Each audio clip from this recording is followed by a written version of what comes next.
Yeah, it did last quite a while.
Aftershocks?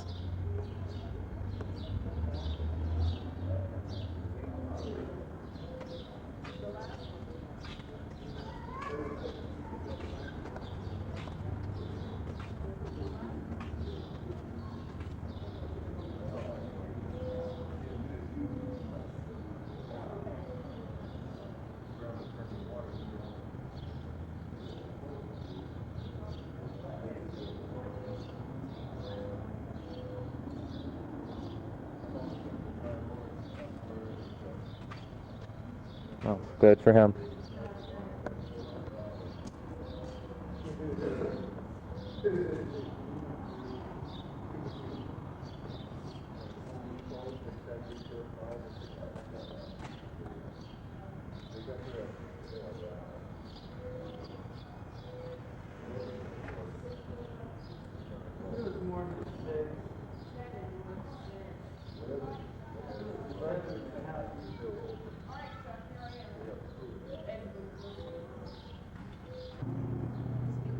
Are they running the commercial?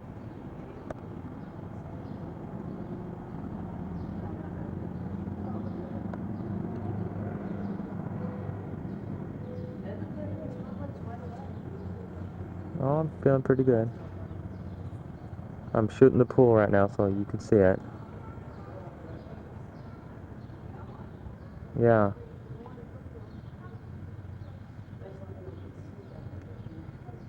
Really? Where you going, Bill? Huh? Mom and Dad. Your parents? We see things all over. They're closing off LaSalle.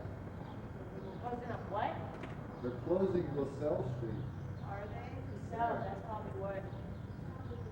Technology says that the Richter reading was 6.7 and that the temblor was centered between Joshua Tree and San Bernardino, California. That would put it about 70 miles east of downtown Los Angeles.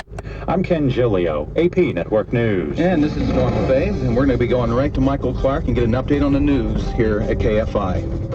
All right, thank you, Norm. Again, repeating, we have an earthquake to report to you this morning. Struck us just before 5 this morning. We want to immediately go out to KFI's Mark Austin Thomas. He's at Caltech, and he has more information. Mark, you there? Yeah, I'm here, Michael. It looks like we've had a major quake with hopefully minor consequences. A lot of us were waking when it hit at about 4:50 this morning in the Joshua Tree area.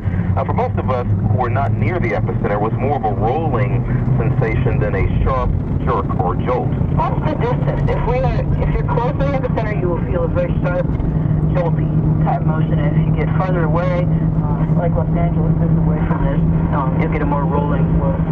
Caltech seismologist Dr. Kate Hutton, who says that the 6.1 quake, which hit in the vicinity back in April, may have actually been a foreshock to this larger quake. And she says that rolling motion, as opposed to the sharp jerk that, you know, is sometimes associated with quakes, may be a reason that we'll see far less damage estimates. certainly far away from the Joshua Tree area. The reports of damage have been very, very minor. Reporting live from Caltech, Mark Austin Thomas, KFI News.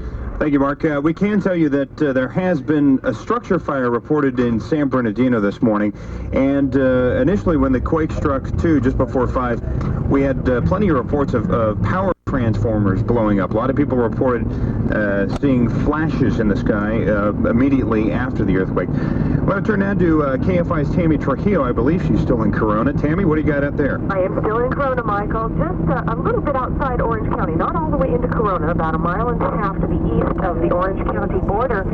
Well, things have been pretty calm here for about the last half hour, during that first half hour after the initial quake, which basically the talk I'm getting around the neighborhood here, because some of the neighbors have now come outside and are kind of checking their property and such, is that it just seemed to go on forever. But unlike the reports that we've been hearing from people in other areas of the Southland, it never was a sharp jolt here in Corona at all. It was just a constant rolling motion back and forth. It intensified itself a couple of times there and got a little bit scary, but it never was the jolt that's usually associated with things falling off shelves and things breaking. Nothing broke here at all. I have found a little damage at my house. Apparently, the rolling was enough to knock the garage door opener, the electronic opener, off its track. So it's not opening my garage door right now, which is why I'm still stuck here at the house. But within the last half hour, there have been no aftershocks or anything of that nature. So that is some good news. But again, it did shake people up for a few minutes out here. But no damage reported so far in Corona. And I heard no sirens, and there is a fire station about 2 blocks from my home. That indicates that they didn't have anything to respond to after that quake earlier this morning. But Tammy, you did say you felt 2 aftershocks after the initial earthquake, right? There was one about 15 minutes afterward, and honestly, Michael, if I hadn't seen my chandelier swinging in my bedroom, I probably wouldn't have noticed it. It felt no more rolling or rocking than, well, the cat's jumping up on the bed. The second one came about 5 minutes later. That one I did feel. And during that one, I was on the phone with someone in Newport Beach, and when it hit, I said, uh-oh, here comes another one. He said, I don't feel it. Well, about 10 seconds later, he said, yes, I do. And apparently by the time it had reached Newport, it was much more of a jolt type of a shake than what had rolled through Corona 10 seconds earlier. All right, Tammy, thanks for calling 8 again. We'll expect to hear from you in another few minutes. If you got anything else for us, we'd appreciate it. Oh, if I can get my garage door open, I'm going to hit the road and find out. All right, KFI's Tammy Trio from Corona. I'm going to go now to LA City Fire's Bob Collis, is it, Bob? Yes, sir. Thanks for being with us this morning, Bob. What are you folks doing right now?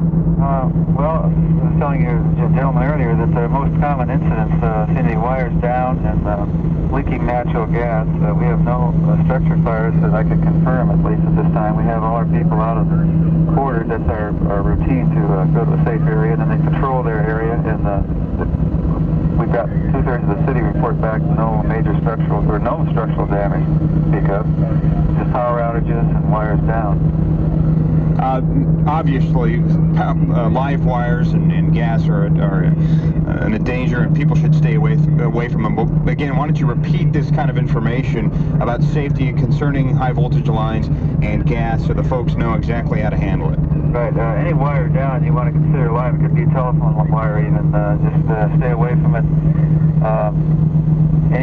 Leaking natural gas is also a common problem. We have a lot of incidents like that. If you can extinguish the pilot lights on all your like hot water heaters and cooking stove, anywhere there's a source of ignition, we don't want anybody lighting matches.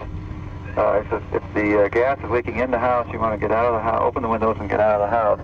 If it's outside, where you probably you can't control that, it's hard to service between the street and your home. There's not much you can do about that, but you want to stay away from it, and you don't want to get any source of ignition around it. Bob, I'm assuming you felt the quake this morning. Is that correct? Yes, I did. We're 4 floors underground downtown here, and it was like everybody is saying, it's a rolling quake. We didn't have any problems here other than it woke us up when we got active. Can you compare it to anything else you felt before? Well, the Whittier quake was a lot stronger, and it did do some damage here at City Hall East. For this one, it was just a rolling quake. As far as we know, there's no damage here. And I heard that the downtown high-rises have been no damage to speak of, at least obvious at this time. Okay, Bob, thanks for calling in. We appreciate that. LA City Fire's Bob Collis there on the KFI Live Line. We want to turn now to... The last one we were feeling a couple months back, but it wasn't jolting. I hear people describing a jolting motion. Tammy was speaking to the person in Newport Beach. Our aftershocks felt just like that first long one, was more of a rolling, rocking kind of feeling rather than a jolt. How many aftershocks did you feel? I think probably the same two that people keep talking about after that first one, about 15 minutes afterward, then another one directly after that. Then we probably didn't feel anything else until about 5:37, thereabouts. Once again, just like Tammy, in fact, is that I probably wouldn't have noticed it. And me being a newcomer to California, I sort of think earthquakes are more like a novelty to me. And this is the first one, that long one, where I felt, gee, this is pretty nerve-wracking. And I felt that, gosh, maybe this is the big one everybody keeps talking about. But once the aftershock hit about 5:37, I could barely tell, really, that the ground was even moving. All right, Ann, thanks for calling in again. Okay, Michael, take care. KFI's Ann Warner in the Los Feliz area. Now we go to KFI's Jay Lawrence in his car, scurrying out towards the desert area, right, Jay? That's what I'm doing, Michael. As a matter of fact, I'm coming down the backside of Ortega Highway, looking down on Lake Elsinore, and it's really an eerie feeling out through this whole river. Golden, Colorado, and that, of course, is significantly higher than the Caltech estimate of 6.7. Now, this quake, which hit, we had earlier reports of callers saying that perhaps it lasted a minute, but then as people calmed down a little bit and felt that it was about 30 seconds or so. And it was, as you say, Jeff, just kind of a gentle giant, just one that just continued to roll and roll and roll and just kept going. But very clear to all of us here that it was a significant quake. I don't know if any of us thought it was up in the 7.4 range, because that's a great big quake. One thing that Kate Hutton over at Caltech said that this quake is bigger than the Silmar quake in 71. We are getting a lot of reports of aftershocks as well, somewhere in the 3.5 to 4 range. Let's go out to KNX listener Louise French in Yucca Valley. Now, Ms. French, thank you for joining us. So share with us your thoughts. Well, it hit pretty hard out here, and we have a big pool out in the back, and the water ran out of the pool and clear up to the house, covered all the rugs we had outside. And we had about a 2-inch lip around the edge of the doors out there, so it didn't come in the house.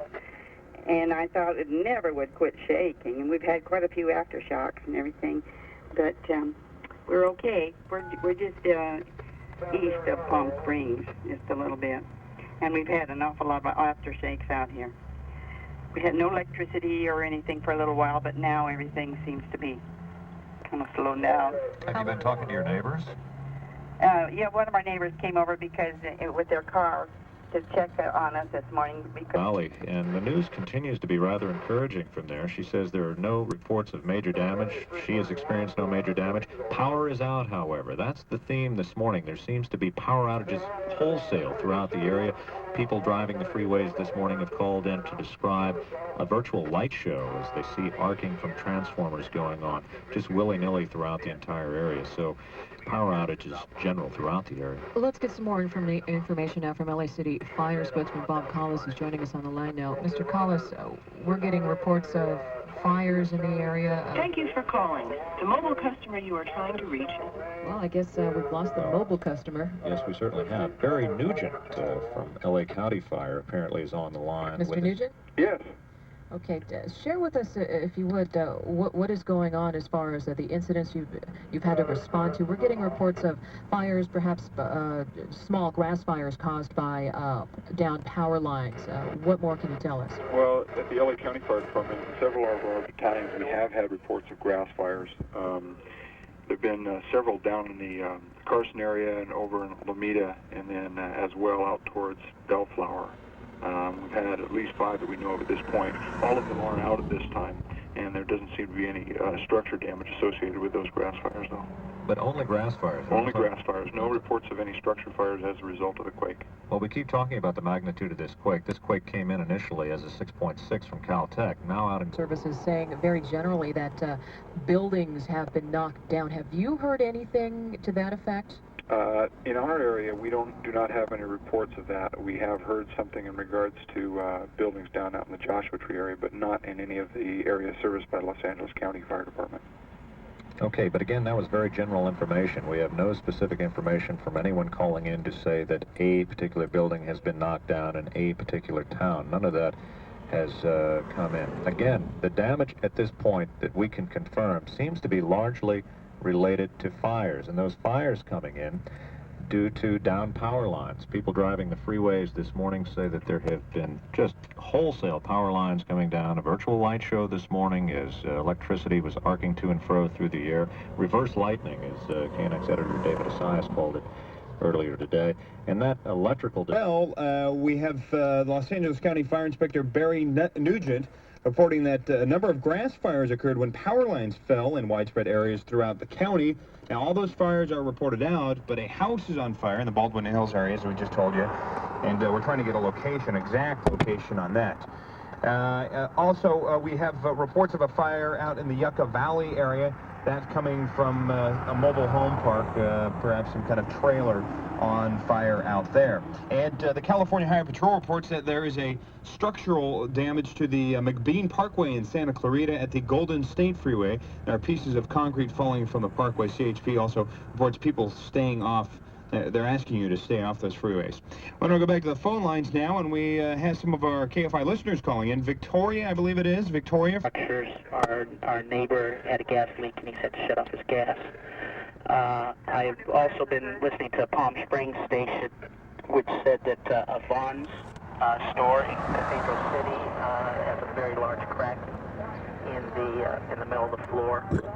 And Highway 62, which takes you from the Kid Freeway on over the hills to Morongo Valley and Joshua Tree and Yucca Valley, is open, but there was some rocks. There's been some rock slides, and the traffic's still very slow through there.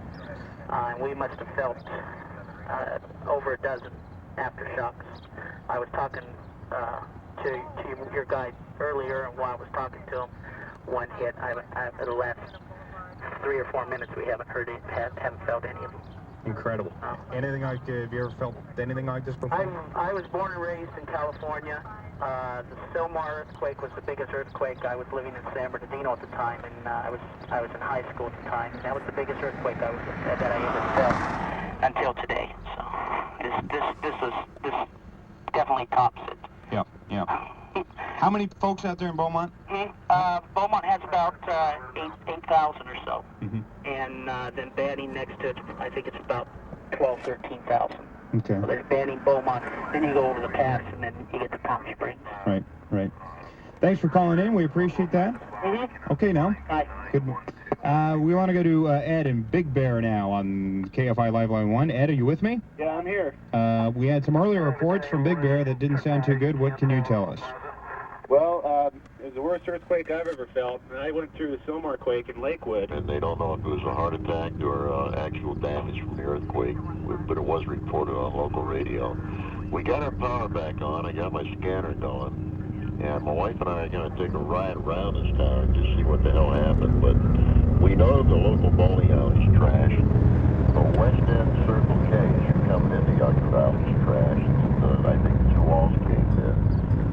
And it was a mess. Like I told you earlier, I stopped counting at 40 seconds and started praying that it would stop. It's been a bummer. And the only thing I can tell you right now is our power is back on. The main road seems to be outside, but some of the other roads, like 47 is closed. We just got cracks in the highway and a little road called Aftershocks. Out there. So it's just the normal course of events that we're going to feel these aftershocks. Yes, they should be continuing for some time, and with an earthquake this large, you expect to feel them at quite a distance for some of these. Some of these are significant earthquakes in their own right, so we expect to be feeling them at least for another week, I would guess. Thank you very much, Steve. Thank you. So again, 43 earthquakes, and this is an hour and 15 minutes, 43 aftershocks, and this is an hour and 15 minutes old. So obviously there have been more since this.